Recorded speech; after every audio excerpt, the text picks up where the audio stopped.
Dominant Protector. Credit to the author. 1891 hanggang 1900.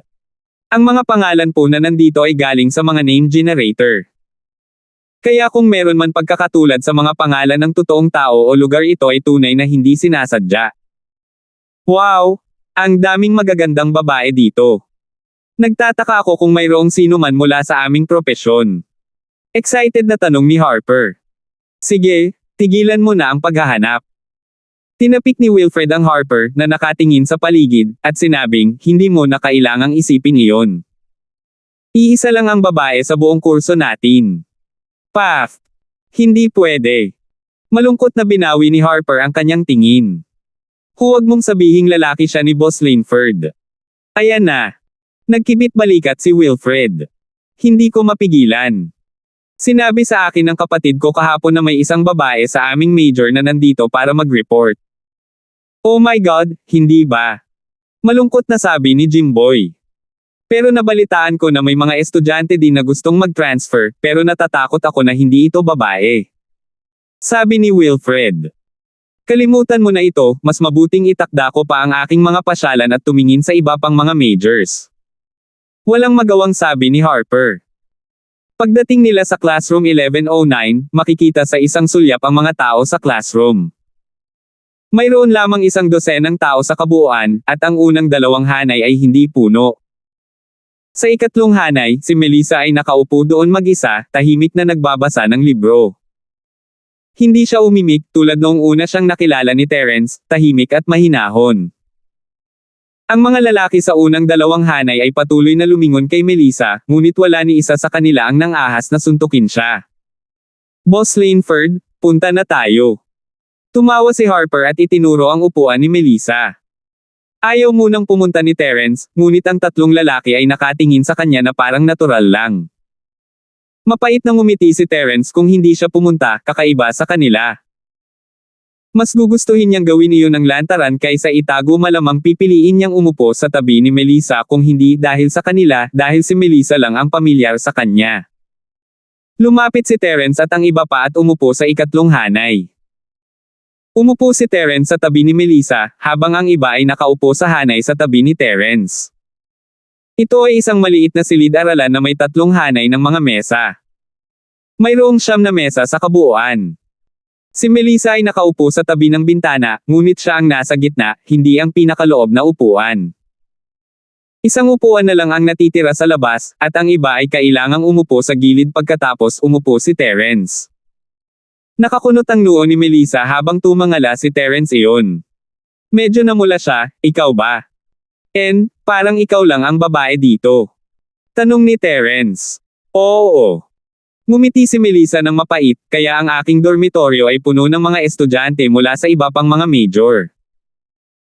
Bagamat siya Ira at ang iba ay nasa biology department din, siya at si Leroy ay nasa botany, habang si Kimi ay nasa biochemistry. Wala silang tatlo sa parehong major. Tanong ni Terence, nagulat. Itong dormitoryo ko ay isa lang talagang dormitoryo na pinagsama-sama. Ang dami ng mga estudyante sa bawat departamento at bawat specialization ay maaaring hindi eksakto sa bilang ng mga dormitoryo. Sa huli, magkakaroon pa ng kaunti, at ang mga extra students na ito ay itatalaga sa parehong dormitoryo. Ako lang ang babae sa aking espesyalisasyon, kaya ako ang makakasama nila. Paliwanag ni Melissa. Kaya ganyan. Tumango si Terence, at habang nag-uusap ang dalawa, biglang tumahimik ang classroom. Iyon ang unang pagkakataon na magkikita ang lahat ng tao sa silid-aralan. Kahit pamilyar sila sa dormitoryo ng isa't isa, ngayon pa lang sila nagkakilala. Nagpapakilala sila sa isa't isa, at biglang walang tunog. Dapat may nangyari. Itinaas din nina Terence at Melissa ang kanilang mga ulo upang makita ang isang dilaw na buhok at isang kulay ubing buhok na lalaki na naglilinis sa daan, at isang malaking kalbong lalaki na pasuray-suray na pumasok sa silid-aralan, na napakayabang niya, tulad ng isa sa mga mayayamang bata noong sinaunang panahon na lumabas para manggulo sa dalawang alipin. Isang kakaibang tingin ang bumungad sa mga mata ni Terence nang makita niya ang lalaki. Medicine major din siya. Si Melissa naman ay medyo natigilan, hindi rin naman siya pamilyar sa lalaking ito. Dahil sa kanya kaya nakipag-away si Terence sa kanya sa pagsusulit, at siya ay walang iba kundi ang umiikot na tiger. Napakasama na ng imahe ng kanang kamay na tiger, at sa paligid ng mga estudyanteng may dilaw na buhok at kulay ubing buhok, natural na nagkaroon ng takot ang mga estudyante sa silid-aralan. Hindi nila maintindihan kung bakit biglang sumulpot sa classroom ang tatlong malagangster na ito. Ikaw Pancho ay lubos na nasiyahan sa biglang katahimikan sa silid-aralan. Naglakad siya papunta sa podium at sinabing, hayaan mong ipakilala ko ang aking sarili, tama ako ng Plato Tiger. Mamaya, pagdating ng guro para pumili ng class monitor, kung lahat ay bumoto para sa akin, makakakuha ka ng ilang mga benepisyo. Kung hindi, hehe. Bagamat ang lahat ay ayaw na takutin ng ilang hoodlum sa sandaling magsimula ang paaralan, ang tatlong taong ito ay halatang hindi mabubuting tao, kaya lahat sila ay masunurin na nagtikom ng kanilang mga bibig at walang sino man ang nang-ahas na tumanggi. Blondie, ipadala ang mga pulang pakete. Sabi ni Pancho sa lalaking may dilaw na buhok. Oo. Tumango ang Blondie at bumaba na may dalang isang kahon ng mga pulang pakete. Inilagay niya ito sa harap ng unang estudyante sa unang hanay. Bagamat naintindihan ng estudyante ang ibig sabihin ni Pancho, hindi siya nang ahas na kunin ang pulang pakete. Nakatayo siya doon, hindi alam ang gagawin. F***, binigyan kita ng pulang pakete at kinuha mo lang. Hindi ka ba nahihiya? Pinandilatan ng blonde ang estudyante, natakot siya kaya mabilis siyang naglabas ng pulang pakete mula sa kanyang kahon. Pagkatapos, naglakad si Blondie papunta sa ibang mga estudyante. Kakakilala pa lang ng mga estudyanteng ito at hindi pa nakakabuo ng alyansa. Naturally, hindi sila nang ahas na labanan ang Blondie ng mag-isa. Nang may makita silang may hawak na pulang pakete, natural silang sumunod at kinuha ang pulang pakete. Nang lumakad ang lalaking may dilaw na buhok sa harap ni Terence, halatang natigilan siya. Hindi niya akalain na si Terence ay nasa silid-aralan, at si Terence ay nakaupo sa pangatlong hanay, kaya hindi ito kapansin-pansin. Natigilan siya nang makita si Terence. Tiningnan ni Terence ang taong may dilaw na buhok na may ngiti na hindi masyadong ngiti, ngunit napakahinala niya sa loob. Bakit ang kanang kamay na ito ay dumaan sa napakaraming problema upang pumili ng isang monitor ng klase? Sa lohikal na pagsasalita, ang mga batang ito ng mga nakatagong bahay na pumupunta sa paaralan dito ay para sa kapakanan ng kasiyahan, ngunit ang taong ito ay labis na nag-aalala tungkol sa posisyon ng monitor ng klase. Talagang nakaramdam ito ng kakaiba kay Terence. Mahalagang malaman na ang pagiging isang taga-subaybay ng klase sa isang universidad ay hindi isang magandang trabaho. Tulad ng pinuno ng dormitoryo, ito ay isang trabaho na responsable para sa pakikipag-ugnayan sa mga mentor, lecturer, student union, at mga mag-aaral sa klase. To put it bluntly, it is a hard job without a salary. Siyempre, maganda ang magandang reputasyon, at isa rin itong uri ng pagsasanay para sa mga individual na kasanayan sa organisasyon. Ito rin ay lubos na kapakipakinabang para sa pagkuha ng trabaho. Gayunpaman, ano ang silbi ng ganoong posisyon para sa tamang Pancho? 1892. Gusto niyang maging taga-subaybay ng klase. Tanong ni Terence sa lalaki. Sa oras na ito, nakita rin ng right coiling tiger si Terence at umiyak ng mapait sa kanyang puso. Damn it! Ano ang ibig mong sabihin sa nagtagpo ang mga kaaway sa makipot na daan? Ito ay kakaibang pagkikita ni Terence kahapon ay isang bagay, ngunit ang pakikipagkita sa kanya ngayon sa parehong klase niya. Paano siya mabubuhay kasama niya sa hinaharap? Ang saloobin ng House Youngs kay Terence ay napakamaingat kung kahit ang huling yugto ng Earth class ng bahay ni Hale ay walang magawa kay Terence, ano pa ang maaari mong gawin sa bahay? Hindi naman sila basta-basta magpadala ng Sky class, di ba? Kahit na gusto mong bahay, hindi papayag ang sinaunang Noble House. Malakas ang Sky Elixir sect, pero wala silang final say. Tama, Terence. Hanggat boto ka sa akin, magpapasalamat ako sa iyo sa hinaharap. Walang magawa si Pancho kay Terence, kaya pinili niyang magtiis sa ngayon. Walang discord, walang concord. Paano kung maging magkaibigan tayo? Sige, iboboto kita. Sabi ni Terence habang inaagaw ang kahon sa mga kamay ng lalaki. Mayroong hindi bababa sa 20 pulang pakete doon na halatang sobrang inihanda ng right coiling tiger. Ito. Natigilan ng dilaw na buhok nang makita niyang nilunok ni Terence ang pulang pakete. Puno ang row na ito ng mga kaibigan ko. Ipapaboto ko na lang siya mamaya. Tinuro ni Terence ang grupo. Kung gayon. Ayos lang. Ang dilaw na buhok na lalaki ay hindi nang ahas na makipagtalo kay Terence at binitawan ang kanyang kamay. Si Terence naman ay inilagay ang kahon sa mesa. Bawiin mo ito. Tanda ng kanilang kabutihang loob. Kapag hindi natin kinuha, mawawalan sila ng mukha. Nakahinga ng maluwag si Pancho matapos makuha ang garantiya ni Terence. Sa totoo lang, hindi siya interesadong maging class president pero pinahahalagahan ito ng kanyang pamilya. Alam din niya ang kahalagahan ng propesyon na ito. Upang makapag-set up ng kakaibang major sa Science and Engineering College na ito, at isa itong niche major na kakaunti lang ang tao, hindi matatawaran ang kapangyarihan sa likod ng taong ito. Ang taong ito ay iginagalang din ng iyong pamilya. Kung makapagtapos ka dito ng maayos na Pancho, kunin ang patnubay ng taong iyon, at mamanahin ang posisyon ng ulo ng iyong pamilya, hindi ito isang maling akala. Ahem. Estudyante, sinusubukan mo bang palitan ang pwesto ko sa pamamagitan ng pagtayo sa podium? Gusto mong maging lecturer sa medicine department natin? Isang matandang lalaki ang pumasok sa silid-aralan at nakita ang kanang Pancho sa podium. Ngumiti siya at nagbigay ng malamig na biro. Bagamat nangingibabaw ang kanang kamay na si Pancho, para siyang daga na nakakita ng pusa pagkatapos makita ang taong ito. Tumango siya at yumuko, matandang Bale. Bahagyang napakunot ang noo ng matanda nang marinig niya ang kanang pumulupot sa address ni Tiger. Sabi niya, isa itong paaralan. Tawagin mo akong Professor Bale, o Teacher Bale. Ang taong pumasok ay ang lolo ni Wilfred. Alam na ni Terence ang kanyang pagkakakilanlan, kaya hindi na siya masyadong nagulat. Nang iligtas niya ang matanda, sinabi ng matanda na gusto niya itong turuan ng kaalaman sa medisina, ngunit hindi ito inisip ni Terence. Hindi niya akalain na professor pala ang matanda dito. 2 araw na mula nang marinig ni Terence ang balita, ngunit hindi siya nagulat.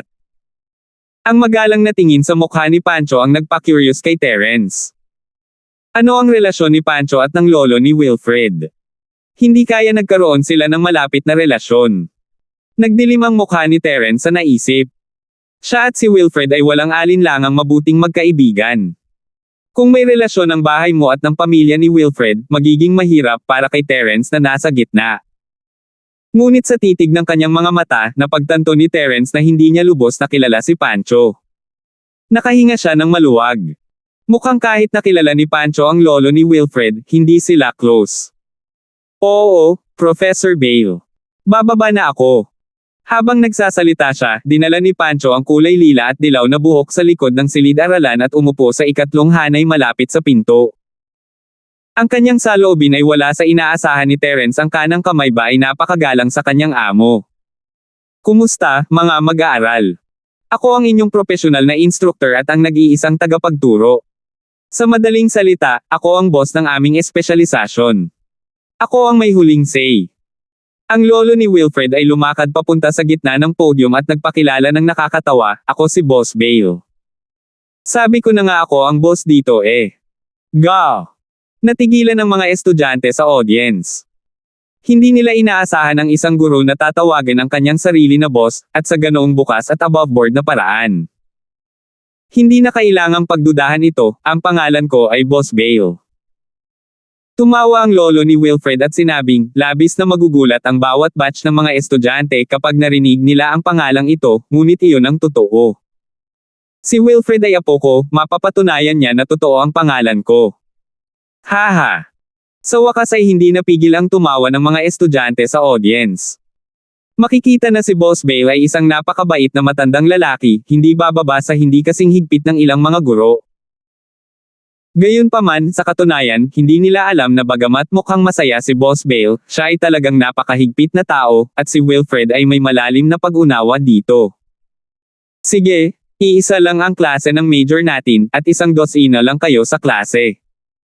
Sa class monitor naman, hindi na kailangang mag-election.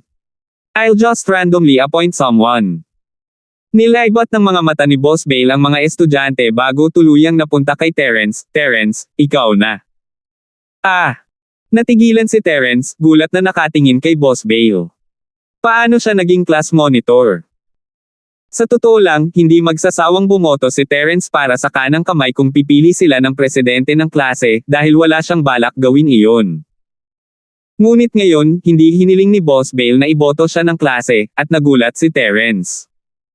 Terence, tumayo at hayaan ang lahat na makilala ang isa't isa. Ngumiti si Master Bale kay Terence, ang kanyang mga mata ay puno ng kagalakan, pananabik, at pagkatuwa. Walang magawang tumayo si Terence, at sumimangot si Pancho. Hindi niya akalain na hindi sila papayagan ni Boss Bale na tumakbo para sa class monitor, sa halip ay piniling italaga sila ng direkta. Bagamat walang nakapirming proseso ng pagpili para sa monitor ng klase sa unibersidad, ang talumpati sa kompetisyon ng klase at boto ng lahat ay naging nakapirming proseso ng pagpili para sa karamihan ng mga unibersidad. Ayon sa alam mo Pancho, ang iba pang mga departamento at major ng East Ocean Industry University ay naghalal ng kanilang mga pangulo ng klase sa ganitong paraan. Ito rin ang nakuha niyang impormasyon mula kay Benjo at Nortean. Kaya naman ginamit niya ang paraan ng pagbibigay ng mga pulang pakete para mapanalo ang kanyang mga kaklase, ngunit hindi niya inaasahan na ito ay ganap na hindi kailangan. Bagamat siya ay bigo, alam niyang hindi si Terence ang dapat sisihin sa bagay na ito, mukhang hindi peke ang reaksyon ni Terence. 1893. Sa ganang kanya, si Terence ay isang practitioner na kayang kumuha ng 3 Earth Class Masters sa isang galaw, hindi na niya kailangang magsinungaling. Kung hindi niya alam, kung gayon ay hindi niya alam, ang tanging paliwanag ay random na nagpadala si Boss Bale ng isang tao dito, at sa ilang kadahilanan, nahulog lang sila kay Terence. Ikaw Pancho ay medyo hindi kumbinsido. Ayaw niyang mawala ang pagkakataong ito para mas mapatingin sa kanya ang matandang master ng U family, kaya palihim niyang nilingon ang lalaking may dilaw na buhok. Mr. Bale, I think the class president should be elected, right? We're not familiar with each other, and we don't even know who the class monitor is. Why don't we all give a speech and vote? Suggest ng lalaking dilaw ang buhok. Itong estudyante, hindi mo ba narinig ang sinabi ko? Kung gusto mong mag-aral dito, makinig ka sa akin. Kung hindi, matutulungan kitang lumipat sa ibang departamento. Pwede kang pumunta kahit saan. Nagdilim ang mukha ni Boss Bale, at nawala ang kanyang ngiti habang malamig na sinabi. Nagulat ang lahat ng mga estudyanteng naruroon. Ang tila nakangiting matandang ito ay talagang isang nakangiting tigre. Naging pagalit siya ng ganoon. Palihim na nagpunas ng pawis ang lahat. Buti na lang at wala silang ginawang out of line kanina. Kung hindi, sila ang pinapagalitan ngayon. Ang dilaw na buhok ay umiwas ng ulo, halatang walang lakas ng loob na makipagtalo kay Boss Bale. Si Right Pancho naman ay medyo nalungkot. Parang nasira ang pangarap niya. Kumurap si Terence, gusto niyang tanggihan ang alok, ngunit sumuko siya sa pag-iisip na iyon pagkatapos marinig ang mga salita ni Boss Bale. Iniligtas niya ang kanyang buhay noon, ngunit siya na ang kanyang tagapayo ngayon, at hindi siya basta-basta makakalaban sa kanya.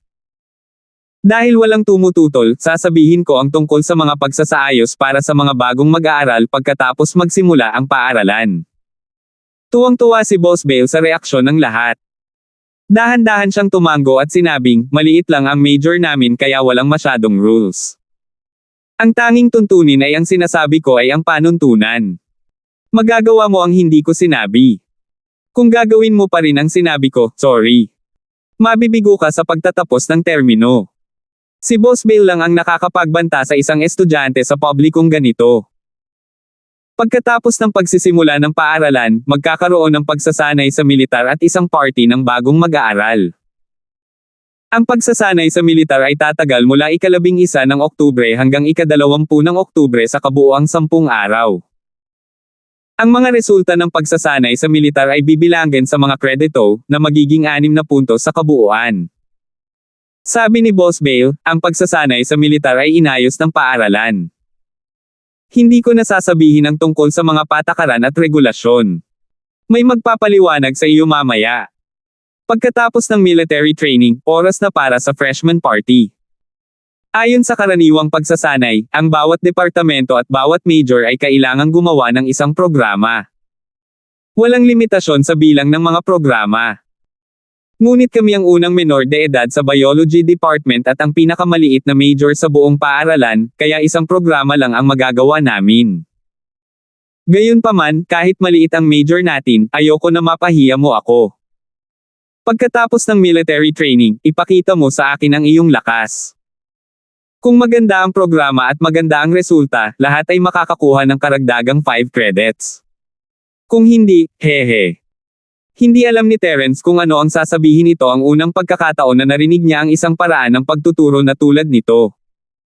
Hindi ba't ang instructor ay medyo masyadong mapagmataas? Babantaan niya ang mga estudyante na may mga bagsak na asignatura at kredito, na lalong mahalaga para sa mga estudyante sa kolehiyo. Pagkatapos mabaygo sa isang paksa, ang isa ay kailangang muling kumuha ng pagsusulit, at kung ang isa ay walang sapat na mga kredito, ang isa ay hindi makakapagtapos. Dahil dito, labis na nanlumo ang lahat, ngunit sino ang humiling kay Boss Bale na sabihin na siya ang namumuno dito?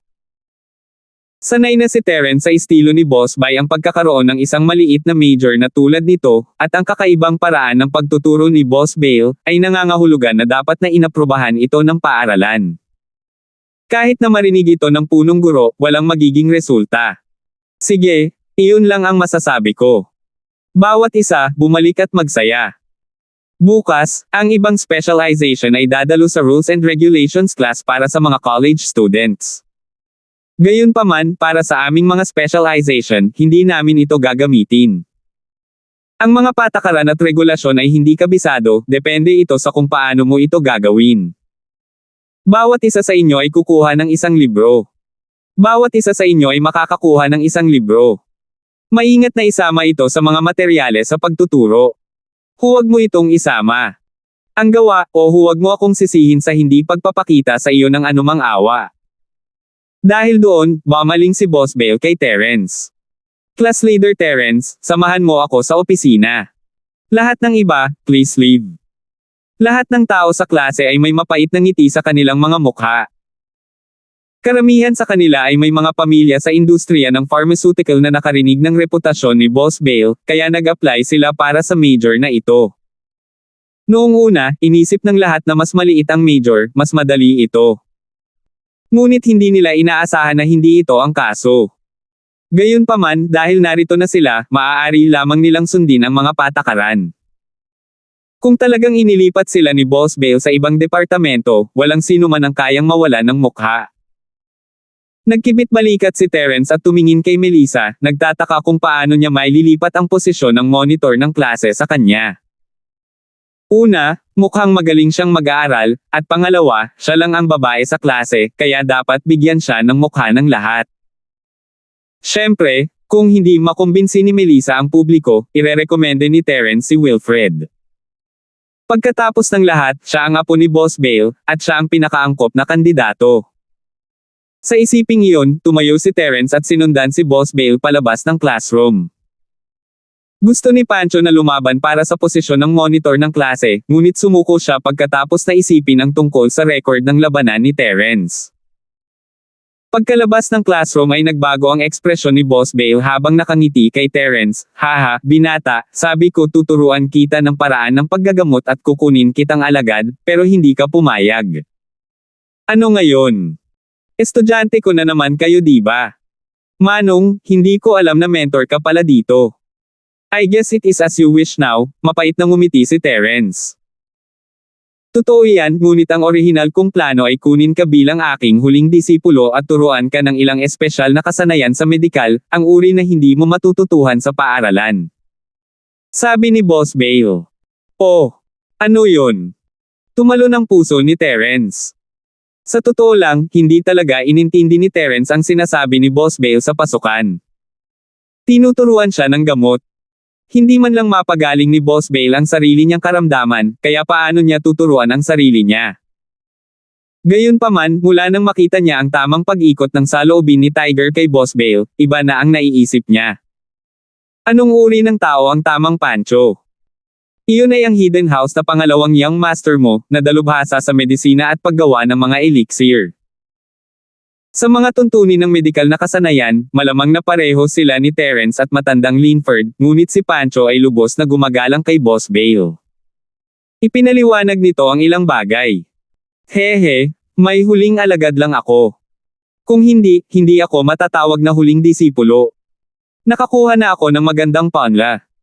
Tumingin si Boss Bale kay Terence at ngumiti, so, nagsisisi ka ba? Ayos lang. Mahinang sabi ni Terence. Paanong hindi niya malalaman na nagbibiro lang ang matanda? At isa lang ang huling alagad. Dalawa lang sina Wilfred at Keishan Bailey. Halatang bitin ang gana nitong matandang ito. 1894. Ngunit dahan-dahan kong susuriin ang iyong kakayahan at pagkatapos ay magtuturo sa iyo ng ilang mga espesyal na bagay. Gayunpaman, hindi ko pa gaanong alam ang tungkol sa iyong kakayahan, kaya dahan-dahan lang akong nagmamasid. Sabi ni Boss Bale. Habang nag-uusap sila, inilabas ni Boss Bale si Terence sa gusali at sa Biology Faculty Building. Nagulat si Terence, si Boss Bale ay nagtatrabaho sa basement ng gusali. At ito ay isang buong antas. Medyo pang-aapi ang pag-aayos ng isang matanda na magtrabaho sa basement, ngunit ang ibigay ang buong basement kay Boss Bale ay hindi pananakot kundi pag-aalaga sa kanya. Itong palapag na ito ay sa iyo. Itinuro ni Terence ang sign na Medical Department Office sa gilid ng corridor, nagulat. Oo, paano ito? Hindi masama, tama ba? Iyan ang laboratorio ko, tumawa si Boss Bale. Mayroon ding research room at drug refining room. Pinadalisay ang gamot. Naningkit ang mga mata ni Terence. Sinabi ni Boss Bale na ito ay gamot, hindi mga table task, ngunit ang salitang, Pino, ay nagpalundag kay Terence. Oh, ito ang lugar kung saan ako kumukulo at naghahanda ng gamot. Ang pagpipino ng gamot ay isang paraan lamang na ginagamit ko upang tawagan ito. Ipinaliwanag ni Boss Bale, iniisip na hindi naiintindihan ni Terence ang kahulugan ng paggawa ng gamot. Nakikita ko. Tumango si Terence. Dinala ni Boss Bale si Terence sa pinakaloob na opisina, at binuksan ang pinto. Napakalinis ng opisina. Mayroon lamang isang bookshelf, isang desk, at isang sofa. Ang ikinagulat ni Terence ay ang mga stand ay puno ng mga sinulid na aklat, lahat sila ay mga copy ang sulat kamay, tulad noong sinaunang panahon. Ito ay medyo katulad sa mga stand ng lumang Linford. Lahat ng mga librong ito ay kinopya ko. Karamihan sa mga ito ay hindi pa nalalathala. Karamihan sa kanila ay mga medikal na karanasan ng ibang tao, at ang maliit na bahagi nito ay sarili kong mga conclusion. Nakangiting paliwanag ni Boss Bale matapos makita ang pagtataka ni Terence. Malalim na tumango si Terence. Tila hindi isang normal na tao si Boss Bale, ngunit ang mga meridian sa kanyang katawan noong nakaraan ay tila may kapansanan o naharang. Hindi ba niya nagawang gamutin ang sarili niyang problema? Ngunit naisip ni Terence nang maisip niya ito na ibabawasan niya ang sakit at napahaba ang buhay ni Wai-Jun nang hindi siya nagsasanay sa sining ng Dragon Mastery, ngunit hindi niya naayos ang kanyang mga meridian at ginawa siyang isang spiritual practitioner muli. Walang magawa ang ordinaryong gamot, ano kayang gagawin ni Boss Bale? Kahit gaano pa siya kalakas, hindi niya kayang ayusin ang sarili niyang meridian, di ba? Hindi masama. Ang bookshelf ng aking matandang lalaki ay may maraming katulad na mga libro. Matapat na sabi ni Terence. Galing ka rin sa pamilya ng mga doktor. No wonder. Naunawaan na ni Boss Bale ngayon, hindi nakakagulat na hindi siya tinanggap ni Terence bilang isang disipulo ng ganoon kadali. Siya ay mula rin sa isang medikal na pamilya, ngunit wala siyang narinig na anumang pamilyang medikal na may apelyido na Linford. Hindi ko ito tatawaging noble house, loner lang ang matanda, at inampun niya ako, parang apo niya sa Diyos.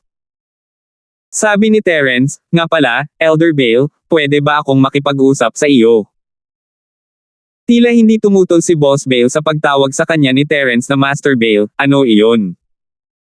Paano kung ibibigay natin ang monitor ng klase kay Wilfred o Melissa?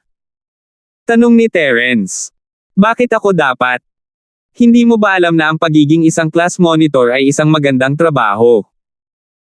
Sabi ni Boss Bale, at least, bibigyan kita ng extra points in terms of credits, dahil mahuhulog sa iyo ang posisyon ng Student Council Secretary sa major natin. Graduate student na si Keishan Bailey at wala na masyadong oras. Magkakaroon ng extra credits ang Student Council Secretary, at hindi maliit na halaga. Sapat na ang mga credits na ito para kumuha ka ng pangalawang major. Mabuti yan. Nagretiro na ang kapatid na si Kai. Hayaan ang kanyang kapatid na si Wilfred ang pumalit. To tell you the truth, I don't have much time. I'm always on leave, kaya hindi talaga ako pwedeng maging monitor ng klase, sabi ni Terence. Umalis ka. Hindi mo ba alam ang rules ng profession natin? Tanong ni Boss Bale na nakapikit ang mga mata. Oo, alam ko. Balita ko kailangan mo lang paghiwalayin at tukuyin ang mga halamang gamot na inihanda mo, tama ba? Sabi ni Terence. So, kaya mo ba? Nagningning ang mga mata ni Boss Bale habang nakatingin kay Terence. Kung iyon lang, sa tingin ko posible, ngumiti si Terence. Sige. Talagang tumango si Boss Bale at sinabing, mayroon kang dalawang pagpipilian. Ang isa ay mahirap at ang isa ay madali. Kung pumasa ka sa madali, hindi mo na kailangang kumuha ng panghuling pagsusulit. Ipapasa ko ang lahat para sa iyo, at maaari ka ring mag-live sa paaralan. Paano ang mahirap? Hindi narinig ni Terence ang kondisyon para hindi maging class president. Mahirap. Kapag nakapasa ka, pwede kang mag-appoint ng iba para maging class monitor. Hindi mo na kailangang humingi ng leave kapag wala ka. Sabihan mo lang ako kapag free ka na. At saka, kapag pumasa ka ng 4 na beses sa loob ng 4 na taon, pwede kitang diretsyong makapagtapos. Sinabi ni Boss Bale ang kanyang mga kondisyon. Sige, pipiliin ko ang mahirap. Sabi ni Terence sabay tango. Oo, napakahirap. Napakaraming taon na, pero walang lumipas. Pag-isipan mong mabuti. Sabi ni Boss Bale. Napag-isipan ko na, tumango si Terence. Sige, bibigyan lang kita ng random na tanong. Pagkatapos mong basahin ang tanong, kung ayaw mong sagutin, maaari mo pa ring palitan ng mas simple. Pero kapag nagkamali ka, wala ka ng pagkakataon. Habang nagsasalita si Boss Bale, binuksan niya ang drawer at sinimulang halukayin ito. Hindi na kailangan, Elder Bale, maaari mong itakda ang mga tanong. Sabi ni Terence. Hehe, ako na ang kukuha nito. Si Boss Bale ay naglabas ng isang maliit na kahon mula sa kanyang drawer at inilagay ito sa harap ni Terence, isang palihim ng ngiti sa kanyang mukha. Ito naman. Sabihin mo sa akin ang mga sangkap. Go! Dilat na dilat ang mga mata ni Terence habang hindi makapaniwalang tumingin sa kahon sa mesa. Ito ay gamot sa pinsala ng doktor na si Larkin. Haha, ano, natatakot ka? Si Boss Bale ay tumingin kay Terence nang may pagyayabang, tuwang-tuwa sa kanyang sarili sa pag-set up sa kanya. Hindi banggitin ang gamot sa pinsala, na binubuo ng 12-dosenang mga sangkap, kahit na may ilang halo-halong magkasama, magiging mahirap na makilala ang mga sangkap. Hindi banggitin ang edad ni Terence, kahit ang pinuno ng isang medikal na pamilya ay walang ganitong kakayahan. Hindi. Mapait na ngumiti si Terence. Hehe. Nagmamatigas ka pa rin. Pero, hahayaan kitang magkamali minsan. Paano ba naman? Patas ba yon? Nakangiting sabi ni Boss Bale. Patas, ito ay lubos na patas. Si Terence ay nagsasalita mula sa kaibuturan ng kanyang puso, ang mga tanong ay napakadali para sa kanya. Dahil iyon ang kaso, maaari na tayong magsimula ngayon. Sabi ni Boss Bale, asar na hindi binal ika ni Terence ang kanyang sinabi. Kabilang sa recipe ng gamot sa pinsalang ito ang Strychem, Dragon's Bone, 5 Chen and Honghua, Charlton and Shongzi, Crab Bone, Angelica, Kufangpeng, Angelica. Dahan daw ang sinimulan ni Terence na ipaliwanag ang recipe ng medicine ng pinsala. Kung gusto mo ang gawaing ito, maaari kang pumunta upang bumoto para sa rekomendasyon at buwan ng mga boto. 1895. Hindi niya akalain na si Boss Bale ang tipo ng tao na magnanakaw ng recipe, ngunit hindi pa pamilyar sa kanya si Terence, kaya hindi niya sinabi sa kanya ang tungkol sa isa sa mga sangkap. Sinabi rin ni Boss Bale na maaari siyang magkamali. Nang marinig ang mga salita ni Terence, ang mga mata ni Boss Bale ay naging seryoso. Naisip niya ang tanong na ito sa isang kapritsyo, sinusubukang gawing mahirap ang mga bagay para kay Terence upang manatili siya sa paaralan. Mayroon siyang ilang mga medikal na kasanayan, ngunit mayroon pa ring maraming mga bagay na hindi niya alam at sinabi ni Terence ang recipe nang wala sa oras. Dilat na dilat ang mga mata ni Boss Bale. Tama ang hula ni Terence, hindi niya sinusubukang kunin ang recipe para sa gamot sa pinsala dahil hindi niya alam na si Terence ang gumawa nito. Kung hindi siya makakaisip ng tanong na ito. Sinubukan niyang alamin ang recipe ng medicine ng pinsala noon, at syempre, sa kanyang mga kakayahan, hindi mahirap malaman ang recipe. Gayunpaman, na-curious lang siya dahil may makakagawa ng gamot sa pinsala sa murang halaga. Mayroon siyang kopya ng recipe ng gininto ang paglikha, at nagmula rin sa recipe na ito ang miracle doctor na si Kang. Ang mga sangkap para sa recipe na ito ay sobrang mahal, kaya naghinala si Boss Bale. Napakamura ng gamot para sa pinsala ni Miracle Dr. Guan na papalitan niya ang recipe, o natalo siya. Siya mismo ang nag-aral nito, at nagulat sa taong gumawa ng recipe na ito sino ang kamangha-manghang taong ito, na may napakatibay na kaalaman sa medisina. Pinahintulutan nitong ipakita ang matinding epekto ng mga pangkaraniwang halamang gamot na ito. Gayunpaman, kahit si Boss Bale ay kailangang gumugol ng mga araw upang makabuo ng kumpletong race 8. Imposibleng ibunyag niya ito ng ganoon kabilis tulad ni Terence. At kaya, nagbago ang mukha ni Boss Bale, at ang paraan ng pagtingin niya kay Terence ay nagbago. Kuya Bale, tama ba ako? Nakangiting tanong ni Terence. Tama. Umiling si Boss Bale sa pagkataranta, pagkatapos ay bumantong hininga. Bagamat kulang ako ng isang sangkap, lahat ng iba ay tumpak. May hindi tama. Hindi mo man lang nabuksan ang box, paano mo nalaman?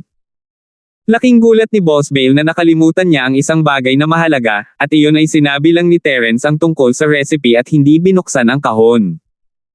Paano niya nalaman iyon? Hindi kaya mayroon na siyang race 8 na ito noon pa? Ang mga mata ni Terence ay kumislap sa sorpresa, alam ni Boss Bale na nawalan siya ng halamang gamot. Hindi ba ibig sabihin noon ay alam na niya ang formula ng gamot sa injury? May kakayahan si Terence, ngunit tiwala siya na kahit ang matandang Linford ay hindi maikukumpara sa kanya. Kahit na ang matandang Linford ay nangangailangan ng ilang araw ng pagsusuri at pagsusuri upang may iba-iba ang mga sangkap ng lubusan. Si Terence, sa kabilang banda, ay lumaki sa isang tumpok ng mga sangkap, at mayroon siyang talento sa lugar na ito. Napakabilis niyang nasuri ang mga sangkap tulad ng mga produkto mula sa kumpanya ng gamot ni Miracle Dr. Kang. Pero kaya din ni Boss Bale. Oo, kulang ang Kawasaki. Pero paano mo nalaman? Tanong ni Terence, hindi sigurado. Alam mo talaga ang tungkol dito. Ano? Nanlaki ang mga mata ni Boss Bale. Nakuha mo na ang race 8 ng gamot na ito dati. Natural. Tumango si Terence, ngunit nagsimula na siyang humanga kay Boss Bale.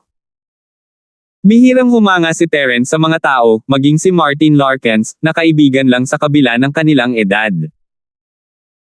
Walang bagay na nagpahanga sa kanya ni Terence, ngunit si Boss Bale, sa kabilang banda, ay talagang hinangaan siya ni Terence. Paano mo nakuha ang formula na ito? Tumingin si Boss Bale kay Terence, nalilito. Maniniwala ka ba kung sasabihin ko sa iyo na ako ang gumawa ng formula na ito? Tanong ni Terence. Dahil marami na siyang na-expose, baka ma-expose pa siya ng kaunti. Pagdating ng oras, maaari siyang lumaktaw sa mga klase ayon sa gusto niya, at malamang na hindi makikialam si Boss Bale. Ikaw. Ibinuka ni Boss Bale ang kanyang bibig at tumingin kay Terence na may kakaibang ekspresyon. Maya-maya, tumango siya. Naniniwala ako sayo. Bakit? Naguguluhan si Terence bakit paniniwalaan siya ni Boss Bale. Para sa isang gamot na ginawa mula sa higit sa 10 sangkap, kahit na ito ay pinag-aralan sa pamamagitan ng mga instrumento, imposibleng makakuha ng anumang mga resulta. Ito ay ganap na nakabatay sa pangamoy ng isang tao. Kung masasabi mo ito, kung gayon ano pa ang dapat kong pagdudahan? Ang reseta ay confidential.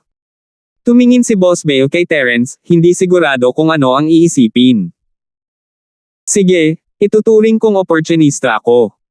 Elder Bale, maaari mo ba akong bigyan ng isa pang tanong? Sabi ni Terence. Ikaw ba ang nakakita ng problema sa limitadong edisyong gintong edisyon ng Miracle Doctor na sikang at gamot sa pagbaba ng timbang? Hindi sinagot ni Boss Bale ang tanong ni Terence, ngunit nagtanong ng isang bagay na ganap na hindi nauugnay. Sa pagkakataong ito, si Terence na ang magulat. Hindi ba medyo masyadong malakas ang lukso ng pag-iisip ni Boss Bale? Bakit mo natanong? Pinaikit ni Terence ang kanyang mga mata habang nakatingin kay Boss Bale. Kung ginawa mo ang recipe na ito, dapat ay mayroon kang isang espesyal na relasyon sa kumpanya ng gamot ng Miracle Doctor na si Larkin, at ang problema sa kanilang mga produkto ay natuklasan ng kumpanya ng gamot ni Miracle Doctor Larkin. Natatakot ako na ang recipe na ito ay ginawa ng isang tao, at tanging ang taong gumawa ng recipe na ito ay may ganitong uri ng kakayahan. Sabi ni Boss Bale. Ha! Master Bale, tama ang iyong pagsusuri. Ako ang nakatuklas niyan. Mabilis na tumango si Terence makatuwiran para kay Boss Bale na mahulaan kung ano ang nangyayari. Sige, ginulat mo ako. Nalampasan mo ang inaasahan ko. Sige. Dahan daw ang tumango si Boss Bale. So, tinatanggap ko ang proposal mo. There's no need to set the questions. Di ba sabi mo basta nasagutan mo ng tama ang 4 na tanong, makakagraduate ka na ng diretso? So, ngayong 4 na tanong na ang nasagot ko, wala nang gulo sa hinaharap, di ba? Tanong ni Terence. Hindi mo na kailangang sumagot. Kung hindi ako nagkakamali, ikaw din ang gumawa ng ibang produkto ng medical company ni Miracle Doctor Larkin. Tumawa si Master Bale. Kung ganoon, magiging madali para sa iyo ang mga tanong ko. Medyo nanghihinayang ako ngayon. Dapat ay binigyan pa kita ng mas mahihirap na tanong.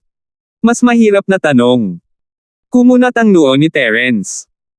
Kalimutan mo na, wag na natin pag-usapan yan. Ikinaway ni Boss Bale ang kanyang kamay. Ngunit, kahit na hindi ka masama, kailangan mong tandaan na maaari kang matuto ng higit pa kaysa sa naiisip mo sa akin. Anong uri ng kaalaman? Tanong ni Terence, curious. Hindi ito ang unang beses na narinig niyang sinabi iyon ni Boss Bale. Hindi ko masasabi sa ngayon, ngunit malalaman mo sa hinaharap. Sabi ni Boss Bale. Okay, iminumungkahi ko na si Wilfred ang maging class monitor, at si Melissa ang vice class monitor. Sabi ni Terence. 1896.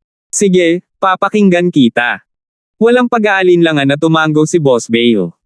Kung wala nang iba, babalik muna ako. Sabi ni Terence. Paalam. Sabi ni Boss Bale. Nagkibit balikat si Terence. Kakaiba talaga itong si Boss Bale, lalo na ang relasyon nito sa kanya. Malinaw na siya ang kanyang tagapagligtas, ngunit walang binanggit si Boss Bale tungkol sa nakaraan. Ang mas ikinagulat ni Terence ay talagang bagay ang medical research ni Boss Bale. Hindi nakakagulat na ang tamang pancho ay napakagalang sa kanya. Ang gayong tao ay talagang nakatago sa hindi kilalang maliit na major na ito. Pagkatapos umalis sa opisina ni Boss Bale, hindi na bumalik si Terence sa silid-aralan, ngunit dumiretso sa kanyang dorm. Kuya Terence, ano ang sinabi sa iyo ng aking lolo? Agad na umakyat si Wilfred kay Terence. Wala lang, nirekomendo ko sa iyo ang posisyon ng monitor ng klase, at si Melissa ang magiging vice class monitor. Wala akong oras. Sabi ni Terence. Hindi naman pwede diba? At saka, pumayag ang lolo ko. Nagtataka na tanong ni Wilfred. Pumayag siya. Tumango si Terence. Pumayag ka talaga. Natigilan si Wilfred. Bagamat iniligtas ni Terence ang buhay ng kanyang lolo, ang kanyang lolo ay nag-aalala sa bahay nitong mga nakaraang araw na kailangan niyang turuan ng mabuti si Terence at gawin siyang paborito niyang disipulo. Kaya hindi na nagulat si Wilfred na ginawa ng kanyang lolo ang Terence class monitor.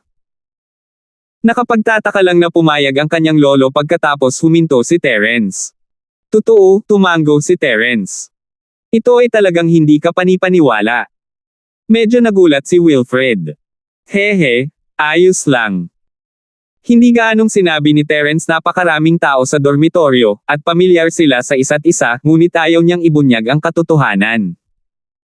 O tama, Kuya Terence, busy ka ba ngayong hapon? Tanong ni Wilfred. Sa hapon. Magtatanong ako. Naalala ni Terence ang sinabi ng Miss kahapon tungkol sa pagbabantay sa kanya para kay Trixie, kaya nagpasya siyang magpadala muna sa kanya ng isang text, kung sakaling hindi siya masaya. Sina Cheryl at Yasi ay nasa departamento ng ekonomiya, kaya wala silang kasing kaunting bagay na dapat gawin gaya ng parmasya ni Terence. Ang departamento ng ekonomiya ay mayroong talumpati ng komite ng klase, talumpati ng student union, at iba pa. Walang pahinga sa hapon, kahit bukas. Kaya nang magtanong si Terence, walang pag-aalinlangan na sumagot ang Miss may gagawin siya sa hapon, at maaaring ayusin ni Terence ang kanyang oras. Wala lang. Sabi ni Terence. Your relative is such a busybody. He even need to ask for your permission kapag lalabas ka sa hapon. Yun lang ba ang kayang gawin ng girlfriend mo? Gulat na sabi ni Wilfred. Ha! Naisip ni Terence sa kanyang sarili. Ito ay higit pa o mas mababa sa ngalan ng kanyang kasintahan, tama. Bueno, dahil wala nang iba, nakipag-appointment ako sa dormitoryo ni Ira. Labas tayo at maglaro mamayang hapon. Si Jimboy at ang Harper ay parehong galing sa ibang lugar at gustong mamasyal. Kuya Terence, naalala ko na hindi ka taga Stonegate. Oh, may mga kamag-anak ka. Galit na sabi ni Wilfred. Hindi ako madalas pumunta dito. Ngunit siya ba ay Ira at ang iba ay umalis din ngayong hapon? Tanong ni Terence. Hindi sila sumasali sa halalan ng class committee, kaya walang masyadong gagawin. Ang hapon ay ang oras para sa iba't ibang mga espesyalisasyon upang makipagkumpetensya para sa class committee. Paliwanag ni Wilfred. Nakikita ko. Labas tayo para mamasyal. Tumango si Terence. Alauna ng hapon, sina Terence, Wilfred, Harper, at Jimboy ay nagkita nina Ira, Melissa, at Leroy sa harap ng Biology Faculty Building. Tungkol naman kay Kimi, nakikipag-date siya sa kanyang kasintahan at walang oras. Gayunpaman, may dalawa pang lalaki sa tabi ni Ira. Ang isa sa kanila ay nakikipag-usap sa Ira nang dumating si Terence at ang iba pa. Melissa. Binati ni Terence si Melissa at mabilis na naglakad. Gary, nakita mo na ba? Matagal nang kinuha ang Melissa. Wala ka ng malaking pag-asa. Ira said to the boy beside her with a smile. Ang batang lalaki, Gary, ay tumingin kay Terence nang may galit. Nakita niya si Melissa kasama si Ira nang pumunta siya sa dormitoryo kasama ang isa pang lalaki kahapon. Nakatingin siya kay Melissa sa oras na iyon, ngunit hindi siya nasisiyahan na marinig na siya ay kinuha. Gary. Biglang naglakad si Gary sa harap ni Terence at iniabot ang kanyang kamay. Huminto si Terence, hindi maintindihan kung ano ang sinusubukang gawin ng taong ito. Malayo siya, pero narinig niya lahat ng sinabi nila. Terence, dahil kaibigan siya ni Ira, ayaw ni Terence na masaktan siya. Inabot niya ang kamay niya at tinabig ito. Makikipaglaban ako. Hindi pinukaw ni Gary si Terence gamit ang kanyang kamay, ngunit nanumpa kay Terence. Ha! Hindi ako boyfriend ni Melissa, pamilyar lang ako sa kanya. Iisang lugar lang kami. Nakita ni Terence ang iniisip ng Gary at ngumiti. Natigilan si Gary. Hindi niya inaasahan na sasabihin iyon ni Terence, ngunit naisip niya na natakot si Terence matapos makita ang laki ng kanyang katawan. Pagkatapos ng lahat, ang Gary ay mula sa departamento ng palakasan at halatang isang sukat na mas malaki kaysa kay Terence. Si Terence ay mukhang hindi nakakapinsala, kaya hindi siya dapat maging kapareha ng Gary. Sa pag-iisip nito, bakas ng paghamak ang mga mata ni Gary. Kahit siya Ira nakasimangot. Medyo maganda ang impresyon ni Ira kay Terence noon, pero ngayon, minamaliit siya nito. Sabi ko, Terence, hindi ka actress, di ba?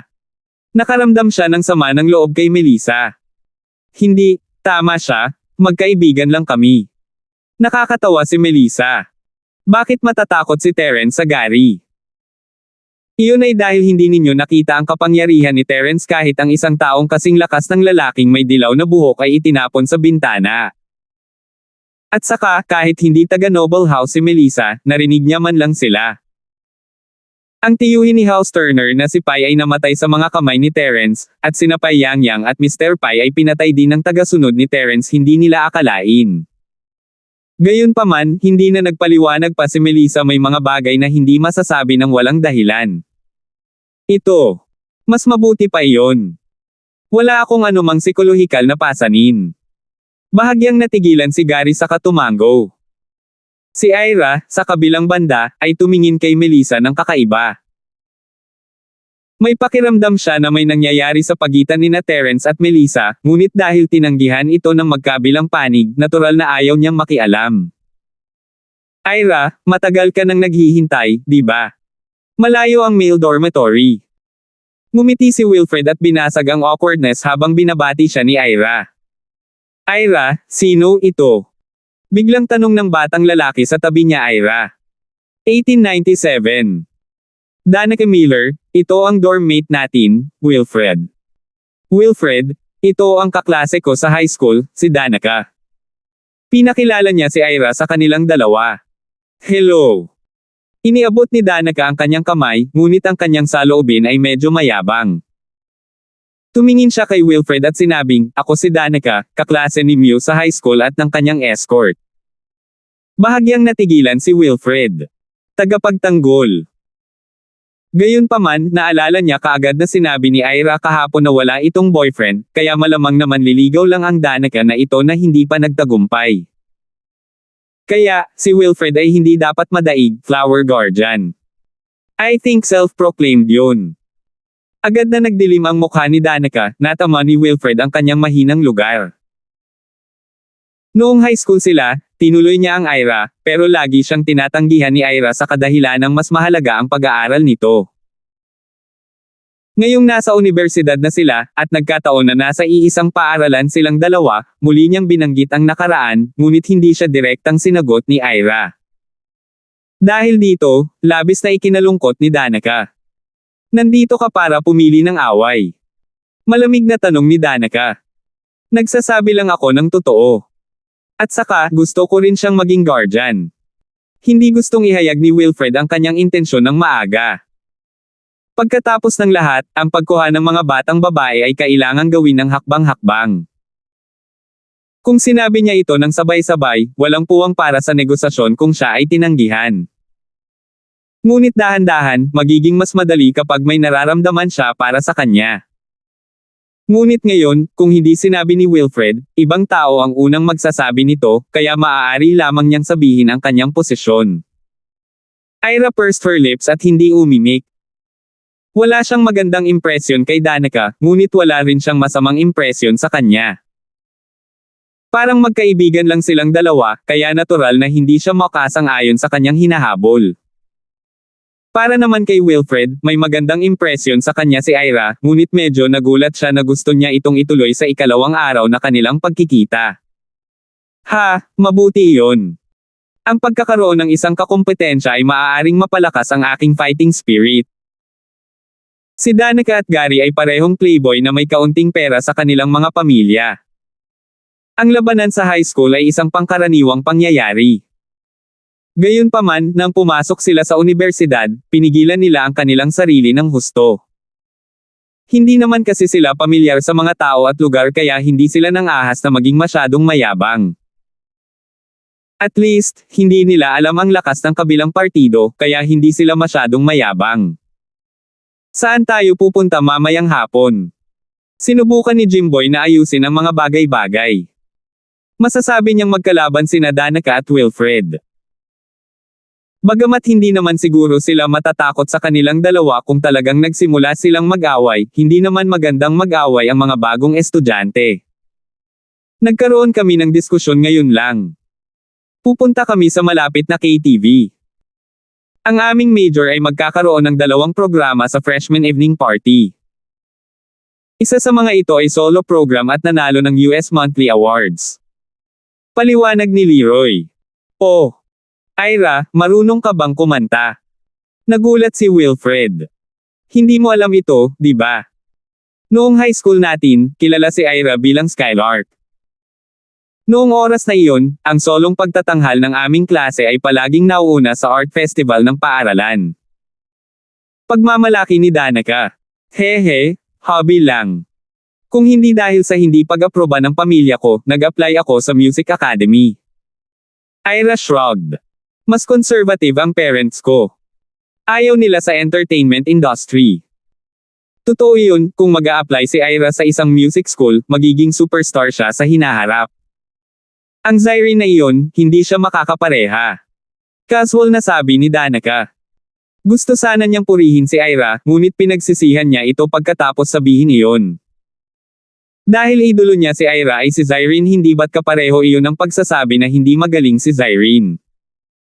Sure enough, medyo nagbago ang expression ni Ira and she said in a neutral tone, malayo ako kay Zyrene, baguhan lang ako.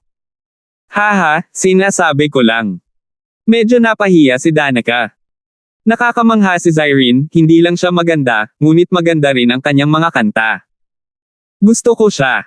Hindi tanga si Wilfred, nakita niya agad ang iniisip ni Ira, kaya sinabi niya ito sa tamang oras. Ngunit sa katunayan, gusto niya ang mga kanta ni Zyrene, at karamihan sa mga kabataan ay nagustuhan siya. Gusto mo rin si Zyrene. Nagliwanag ang mata ni Ira niya. Oo, kaya akong kumanta ng ilang kanta. Tumango si Wilfred at sinabi. Sige, sabay tayong kakanta mamaya. Maluwag na sabi niya Ira. Dahil dito, naging pangit ang ekspresyon ni Danica. Iminungkahi niya na pumunta sa KTV dahil gusto niyang mag-practice kasama siya ng Ira. Wala siyang talent sa pag-awit, at sobra-sobra ang pagsasabi na siya ay bingi sa tono. Kahit na siya ay pumunta at kumanta, hindi niya matandaan ang lyrics. Hindi niya inaasahan na babanggitin ni Wilfred ang kanyang kawalan. Tumawa si Danica at iniba ang topic, tara na, alis na tayo. Dito pala ako nag-drive pero 5 tao lang. Pwede ka bang mag-taxi? Kahit na may kotse si Danica, ayaw niyang kaladkarin si Wilfred, hindi pa banggitin na 5 tao lang ang kayang upuan ng kotse. 3 ang tao sa dormitoryo ni Ira, plus siya at Gary, no more, no less. Habang sinasabi niya iyon, kinuha ni Danica ang isang susi ng kotse mula sa kanyang bulsa at sinabing, napakaginhawang magkaroon ng kotse ngayon. Patungo sa pagpapakitang gilas ni Danica, malamig na ngumuso si Wilfred. Bagamat halatang sinusubukan ni Danica na patakbuhin sila pababa, walang masama kung kasya ang kotse ng 5 tao. Si Melissa, sa kabilang banda, ay may gustong sabihin, ngunit pinigilan ang sarili. Kung tutusin, may kotse rin siya, pero hindi siya yung tipo ng tao na mahilig magpasikat. At saka, ang kotse niya ay isang sports car, na mas kapansin-pansin. Nakaparada ito sa parking lot pagkatapos niyang magulat kahapon. At saka, babae siya, at hindi maganda ang masyadong flamboyant, kaya ang tanging nasabi niya ay, sige, sasamahan ko sila. Kung hindi, hindi nila mahahanap ang KTV. Nadiskubre ang KTV na iyon ng mga kasama ni Melissa nang mag-shopping sila kagabi. Ito ay hindi masyadong malayo mula dito, at ang pagmamaneho doon ay medyo sayang, ngunit ang pangunahing layunin ni Danica ay upang ipakita ang kanyang lakas, at hindi niya kailangang magmaneho. Dahil sa mga salita ni Melissa, medyo hindi natural ang mukha ng Gary, ngunit wala siyang magagawa. Pagkatapos ng lahat, sino ang maaaring maging gabay para kay Terence at sa iba pa? Si Melissa ang pinakaangkop na kandidato. Dumating ang grupo nila sa parking lot. Itinuro ni Danica ang isang Land Rover Aurora at pinindot ang remote control sa kanyang kamay, ngunit hindi niya narinig ang pamilyar na tunog ng pagbukas ng pinto ng kotse.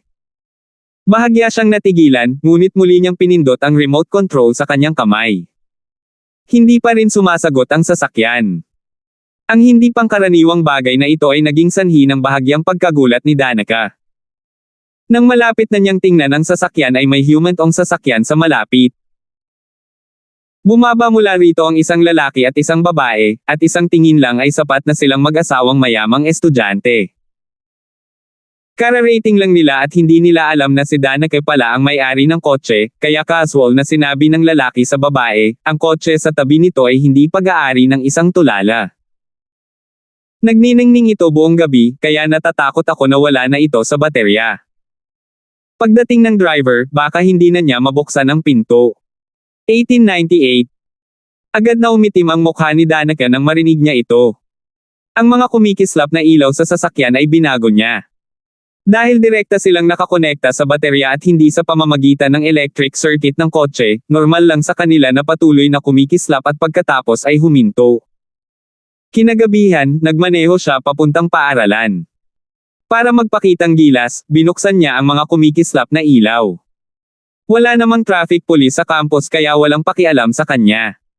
Gayunpaman, nakalimutan niyang patayin ito pagkababa niya ng sasakyan. Halos 2 araw at 2 gabi na ang nakalipas, at naubos na ang baterya. Kuya, pwede mo ba akong tulungang i-connecta ang baterya? Walang magawang ibinaling ni Danica ang kanyang ulo upang tingnan ang batang tumawag sa kanya na tulala. Bagamat napagalitan ay hinaan lang niya ang boses at nagmamakaawa dahil sa mga oras na ito, itong lalaki at babae lang ang nasa tabi ng sasakyan sa parking lot. Sa iyo ang kotse na ito. Katatapos lang magmura ng bata nang makita niya ang may-ari ng sasakyan. Bigla siyang nakaramdam ng konting hiya. Akin na. Haha, sorry, napahiya ako. Sabi ni Danica na may mapait na mukha. Kaya ko, ngunit mayroon ka bang electric lamp? Tanong ng bata. Ito. Hindi. Umiling si Danica. Sino ang maglalabas ng electric lamp nang walang dahilan? Mas mainam na magdala ng backup na baterya. Kung gayon wala akong pagpipilian. Maaari kang tumawag para sa tulong. Wala akong. Umiling ang bata, nilock ang kotse, at handa nang umalis. Naghahanap ng tulong. Anong klaseng biro ito? Kung sila ay maghahanap ng tulong dito, hanggang kailan sila maghihintay? Nagpractice pa ba siya sa pagkanta niya, Ira? Kung gayon, sumakay tayo ng taxi. Awkward na ikinabit ni Danica ang kanyang mga balikat. Hindi naging madali para sa kanya na magkaroon ng pagkakataon na kumilos ng cool, ngunit bago pa siya makakilos ng maayos, naubusan na ng baterya ang kanyang sasakyan. Oh, pwede ka na mag-taxi. May sasakyan tayo. Dahil doon, inilabas ni Terence ang remote para sa Grand Cherokee at pinindot ito. Kumikislap ang mga ilaw ng malapit na Grand Cherokee. Sa sandaling ito, si Danica ay labis na napahiya. Ipinagyayabang niya ang kanyang sasakyan sa kabilang partido, ngunit hindi niya inaasahan na mayroon din ang kabilang partido. Hindi lang iyon, ngunit hindi rin ito mababa sa kanyang sasakyan. Kahit na ang Grand Cherokee ay low-key, ang presyo nito ay hindi mura. Si Danica ay madalas na nag-aaral ng mga kotse, kaya natural na alam niya ang tungkol dito. Hindi rin maganda ang mukha ni Gary. May mga sasakyan sila noon, ngunit ngayon ay kabaligtaran na. Si Terence at ang iba ay may mga sasakyan, ngunit kailangan nilang sumakay ng taxi. Pasensya na, 5 tayo kasama si Melissa. Kahit 7 upuan ang sasakyan na ito, may 2 dagdag na pasahero pa rin. Pasensya na. Humingi ng tawad si Terence kay Danica. Ang Grand Cherokee ay isang 7 upuan na kotse, ngunit ang likod ay binago sa isang yelong kabaong upang dalhin ang yelong kabaong ni Trixie. Ngayong naalis na ang ice coffin, natural na naibalik ang mga upuan. This is nothing. Ano pa ang masasabi ni Danica? Taxi na lang tayo. Mas convenient. Gayunpaman, ang mga salita ni Danica sa sandaling ito ay kasing nakakatawa na maaari nilang makuha. Kung tutusin, siya ang may pinakamaraming nagyabang noon pero ngayon ay nakakapag-taxi na lang siya. Hindi nagsalita si Ira, ngunit halatang masama ang tingin niya kay Danica. Pakiramdam niya ay hindi si Terence ang natatakot sa Gary, ngunit talagang wala siyang anumang makabuluhang relasyon kay Melissa. Parang hindi siya mahilig magpakitang gilas, o kung hindi, kapag sinabi ni Danica na may kotse siya, matagal na siyang pinabulaanan ng mga tao, pero sinabi lang ni Terence na may sasakyan siya nang makarating sila sa parking lot. Bagamat hindi kay Wilfred ang sasakyan, tuwang-tuwa siya na parang naglabas ng galit. Sabi niya, iniisip ng ilang tao na magaling sila dahil lang sa may kotse sila. Hindi ba nila alam na karaniwan na ang mga sasakyan ngayon? Hehe. Pasok ka. Sabi ni Terence habang binubuksan ang pinto. Ito ay isang 3 hilera na kotse, ngunit hindi ito masikip kahit na sila Ira at Leroy na nakaupo sa huling hanay. Ang upuan sa harapan ay nakalaan para kay Melissa. Bahagyang umiling si Melissa nang makapasok siya sa sasakyan. Tila napagpasyahan na ng mga taong ito na sila ni Terence ay mag-asawa.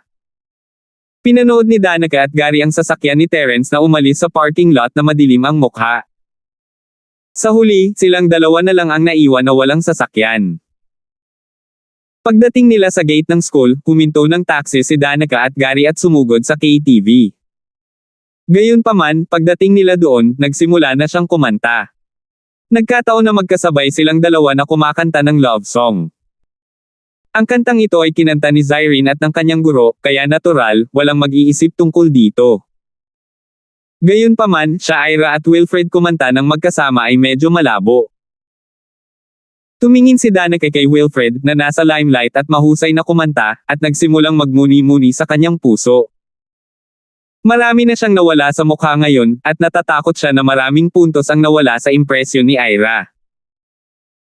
Kung gusto niyang paikutin ang mga talahan na yan, kailangan niyang gumastos ng kaunting pagsisikap.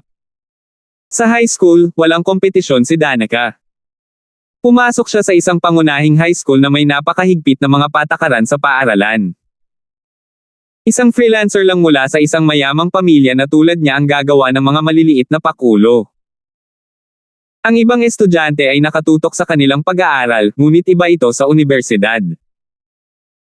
Doon, maaaring magkaroon ng maayos na relasyon ang isa, at hindi makikialam ang paaralan at mga guro. Kung gusto niyang talunin si Wilfred, kailangan niyang magpakita ng ilang kasanayan.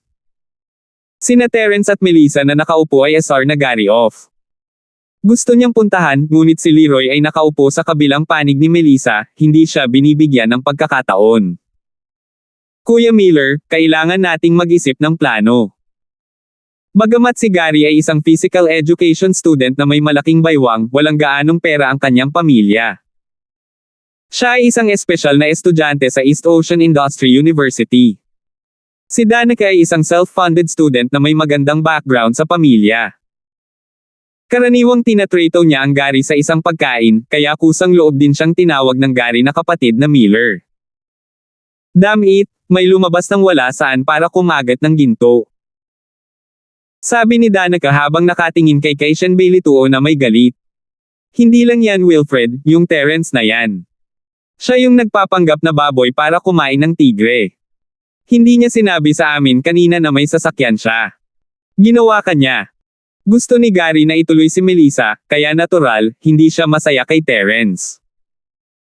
Paano ito, lumabas ka at kumuha ng beer, at gagamitin natin ang paligsahan sa pag-inom bilang dahilan para malasing sila.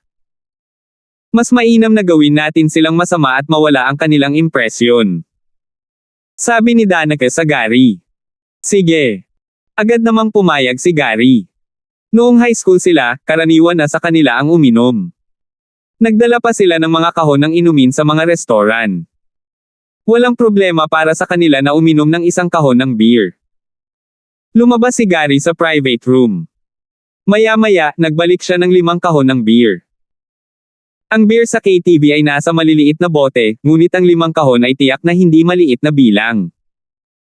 5 kahon ng serbesa ay wala sa Gary, isang mag-aaral sa pisikal na edukasyon. Direkta niyang dinala ang mga ito, ngunit nagbago ang mga mukha ni Jimboy at Harper. 1899. Malabo nilang mahulaan ang intensyon ni Danica at ng kanyang partner. Gaya ng inaasahan, pagkatapos ni Wilfred sa kanyang kanta, nagsalita si Danica, "Mga kapatid, na late ako ngayon lang. Gusto kitang tretuhin, ngunit nabayaran mo na ang deposito. Makakabili lang ako ng beer bilang paghingi ng tawad. Ang pag-inom. Hindi ba napakasarap, di ba?" Walang anumang layunin ang Harper dito.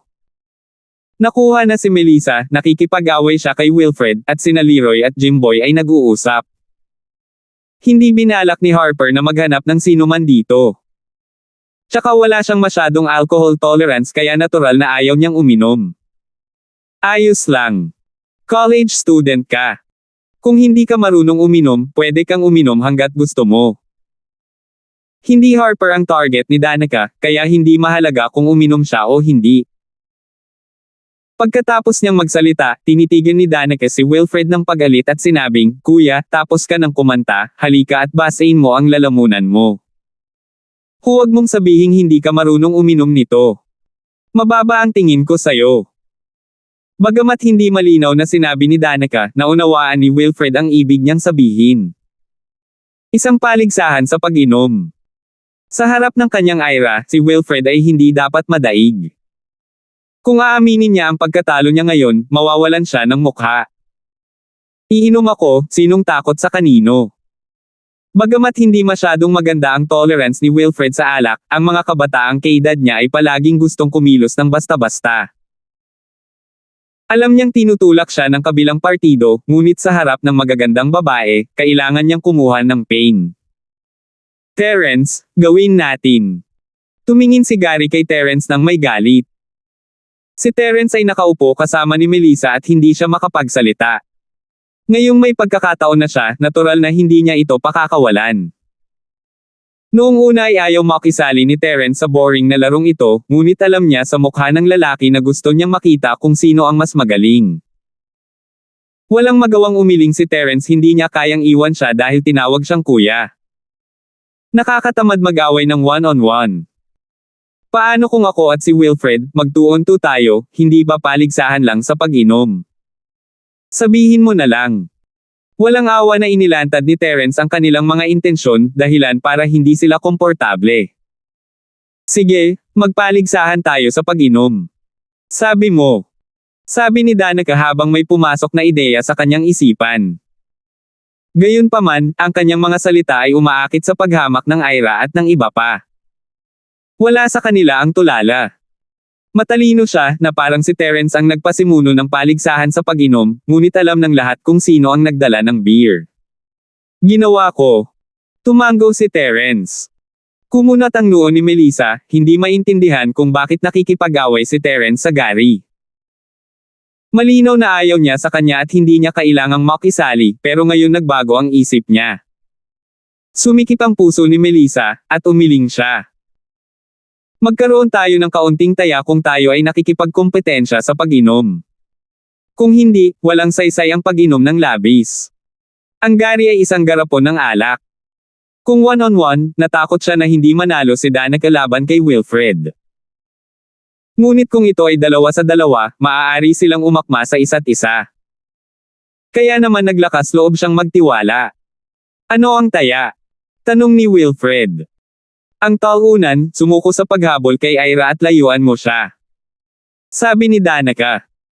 Kung gusto mong makipagkompetensya sa pag-inom, huwag mo akong gawing taya. Hindi ikaw ang magdedesisyon kung sino ang gusto kong maging kaibigan. Ira nakasimangot at malungkot na sabi. Lihim na nagpasalamat si Wilfred. Dahil si Danica at Gary ay nangahas na gawin ito, dapat ay may kumpiyansa sila. Siya si Ira ay kaklase nila sa high school at natural na alam kung gaano karami ang kanilang inumin. Sa sandaling ito, halatang nasa panig ni Wilfred ang mga salita ni Ira. Paanong hindi siya magiging masaya? Ngunit nadama ni Terence na nakakalungkot, may mabuting hangarin siya, ngunit ayaw niyang tumulong. Itong 2 tao lang. Kumaibot ang mga labi ni Terence sa 5 kahon ng beer sa kanyang paanan, wala siyang problema sa puting beer. Medyo napahiya si Danica dahil sa sinabi ni Ira. Halatang pinoprotektahan niya si Wilfred. Hindi naintindihan ni Danica. Ano ang napakaganda tungkol kay Wilfred na siya ay Ira ay napaka-protective sa kanya. Haha, Ira, nagbibiro lang kami. Ang boring, kaya dagdagan pa natin ang atmosphere. Tumawa si Danica at sinabing, paano ito, palitan natin ang taya. Ang talunan ay pupunta sa susunod na silid, sip-A ng pinto, at sisigaw ng *seek your mother. Ano sa tingin mo? Ito ay malinaw na nakakapinsala sa mga tao. Kung mayroong walang awa na tao sa katabi ng silid, hindi niya aakalang mabugbog siya. Dahil sa mungkahi ni Danica, bahagyang nagbago ang ekspresyon ni Wilfred. Lasing ka na at papagalitin mo pa ang mga tao. Danica, hindi ba pwedeng mas makatotohanan ka? Ira was a little unhappy. Nandito kaming lahat para maglaro, kaya masaya kami. Hindi ka lang ba nanggugulo? Hindi ito magagawa, at hindi iyon magagawa. Walang maisip si Danica para dayain si Wilfred. Paano kung sabihin niyang Ira pa rin siyang pasinungalingan niya? Hindi ba mas nakakahiya yon? Paano ito, Wilfred, ano ang masasabi mo? Sabi niya. Paano ito? Bibigyan kita ng mungkahi. Palitan ng beer ng puti, at pagkatapos ay makipagkumpetensya tayo sa bilis. Tingnan natin kung sino ang maaaring uminom ng mas mabilis. Ang maaaring uminom ng mas mabagal ay maaaring maghubad ng isang piraso ng damit. Gusto lang tulungan ni Terence si Wilfred, kaya gusto lang niyang mapahiya ang dalawa. Kung papalitan ko ito ng puti, sino ang makakainom ng mas mabilis? Sumimangot si Danica, hindi alam kung bakit bigla itong imumungkahi ni Terence.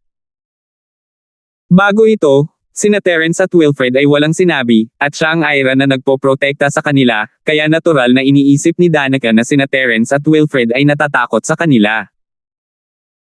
Ngunit binago ni Terence ang kanyang nakagawiang ugali at iminungkahi na magpalat ng white wine na mas malakas kaysa sa beer, at gusto pa niyang makipagkumpetensya sa bilis. Ito ay nagparamdam sa kanya ng kaunting kabalbalan. Wala kang lakas ng loob na makipagkumpetensya. Kalimutan mo na, gaya ng sinabi mo, natalo kayo, at dapat lumayo kayo kay Ira at Melissa. Mahinang sabi ni Terence. Tumingin si Ira kay Terence na may pagkalito sa kanyang mga mata. Si Melissa naman ay medyo nahiya. Hindi kailanman itinanggi ni Terence ang kanilang relasyon noon, kaya bakit siya tatayo para sa kanya ngayong may humahabol sa kanya? Nagustuhan niya ba siya? Ang mahinahong puso ni Melissa ay nagsimulang mag-alinlangan sa pag-iisip ng tulong ni Terence. Marahil ito ang bayani na nagligtas sa dalagang nasa pagkabalisa. Nakakalungkot na hindi na maialay ng dalagang nasa pagkabalisa ang kanyang buhay kay Terence. Ha, wala kang lakas ng loob na makipagkumpetensya. Anong biro? Kung hindi sinabi ni Terence, sinubukan sana ni Danica na alamin ang tunay na layunin ni Terence, ngunit ang agresibong ugali ni Terence ay nagpaginhawa sa kanya. Pakiramdam niya ay sinasadya ni Terence na magmungkahi ng nakakatakot na paligsahan sa pag-inom para takutin sila at sumuko.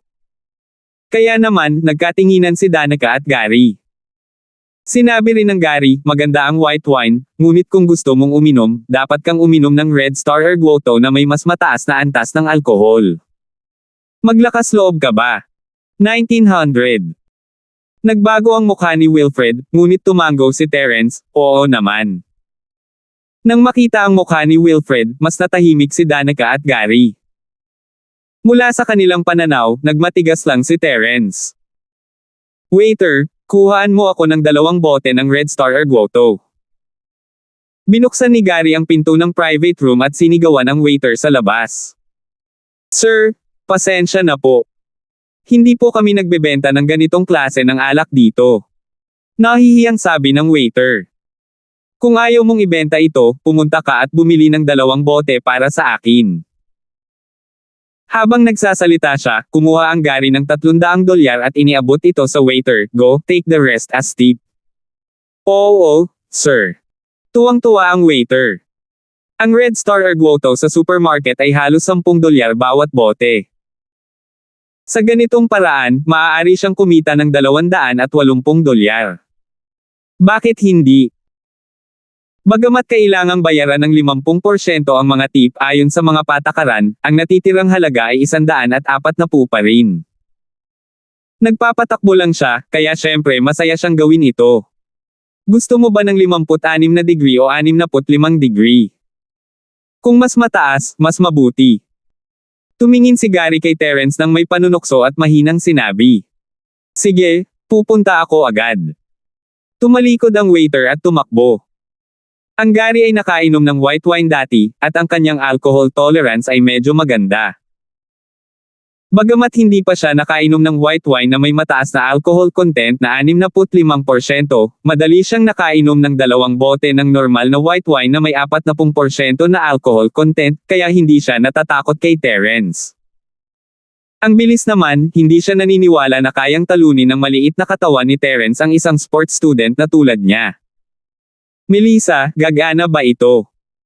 Tingnan mo kung gaano tiwala ang iyong asawa, huwag kang mawawala. Bulong niya kay Melissa habang nakaupo ito sa upuan ni Terence. What do you mean by my? Namula ang mukha ni Melissa. Hindi ko alam kung kaya niya itong inumin o hindi. But he should be fine. Kung tungkol kay Melissa, si Terence ay isang makapangyarihang tao, at hindi siya gagawa ng isang bagay na hindi niya pinagtitiwalaan. Tingnan mo si Wilfred, parang wala siyang masyadong alcohol tolerance. Hindi mo alam, hindi ganoon kagaling ang Danica na iyon, pero ang Gary na iyon ay isang garapon ng alak. Siya ay isang sports student. Sa paaralan, nakikipag-inuman siya sa grupo ng mga tao pagkatapos ng pagsasanay sa gabi, kaya matagal na niyang sinanay ang kanyang alcohol tolerance. Medyo nag-aalala si Ira. Ira, hindi ka ba interesado kay Wilfred? Matagal nang tinukso ni Ira si Melissa, at ngayon ay sa wakas ay kinuha niya ang pagkakataon na asarin siya. Hehe, iniisip ko lang na hindi masama ang impression ko sa kanya. Hindi siya exaggerated gaya ni Danica. Ira ngumiti ngunit hindi itinago ang kanyang iniisip. Napatingin si Melissa sa mapagbigay na kanyang Ira ng may pagtataka. Biglang namulat siya ito ay universidad, at ito ay ganap na naiiba mula sa high school. Normal lang ang dating, at kahit ang mga guro ay hindi na ito pinansin. Sino ang magtatagol nito? Sa kabilang banda, dahil sa pakikipag-ugnayan, hindi siya umangkop sa kapaligiran na ito at tila nahihiya. Totoo iyon. Tumanggaw si Melissa, sinusubukang takpan ito. Melissa, anong iniisip mo? May gusto ba siya kay Terence? Kung hindi mo gusto, ipinakilala na kita sa kapatid ko. Huwag mong sayangin ang mga ganoong magandang kondisyon. Nakangiting sabi ni Ira. Huwag. Walang kamalay-malay na sinabi ni Melissa, ngunit napagtanto niya na siya ay masyadong maingay at ginawa siyang hindi maintindihan.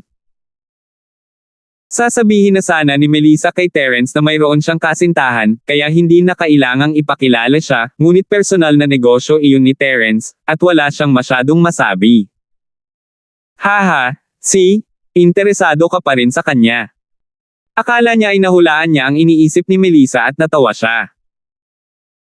Sa oras na ito, bumalik ang waiter ng KTV na may dalang 2 bote ng Red Star Ergoto.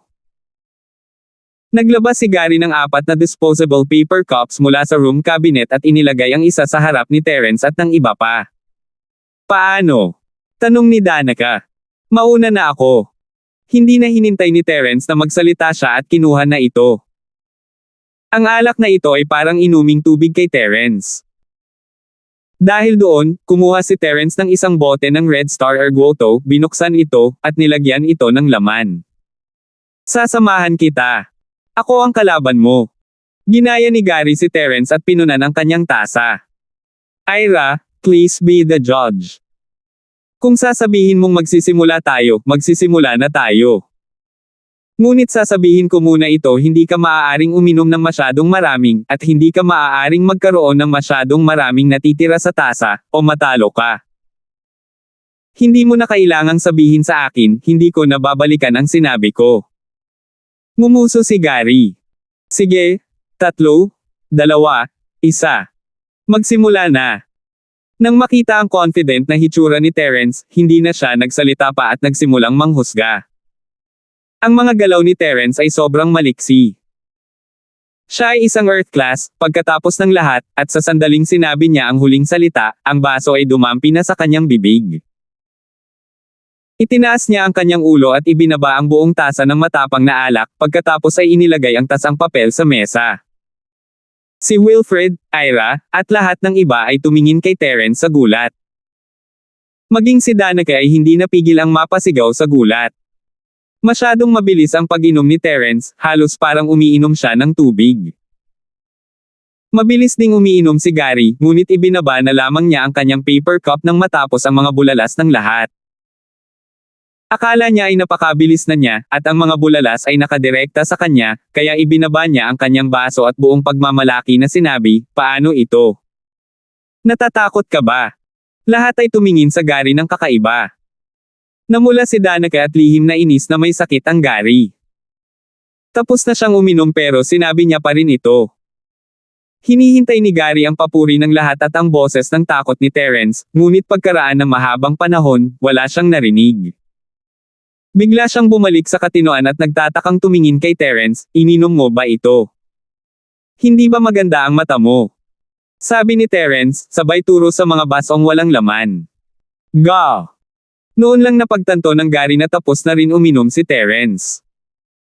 Tila mas maagang natapos si Terence, mas mabilis pa sa Gary. Sa pag-iisip sa sinabi niya kanina, namula agad si Gary, pero makapal ang balat niya, dahil nainom na kayong lahat, ituloy na natin. Hindi ka pa naghubad ng damit mo. Umiling si Terence, hindi ka lasing sa isang baso lang, no? Nakalimutan mo na ba ang tungkol sa premyo? Sino nagsabi niyan? Hinubad ni Gary ang kanyang coat. Sa Taglagas, ang mga tao ay karaniwang nagsusuot ng dalawang kamiseta, isang Amerikana at isang kamiseta o t-shirt, kaya hindi ito nakaapekto sa anumang bagay pagkatapos maghubad ng isa. Matapos saborin ang kanyang damit, pinunuan muli ng Gary ang kanyang baso at itinaas itong puting alak. Malapit ka nang matapos sa unang baso, at wala sa iyong tiyan. Pag masyado kang mabilis uminom, maghihirap ka mamaya. Salamat po at sinamahan ninyo ako, ingat lagi mga master.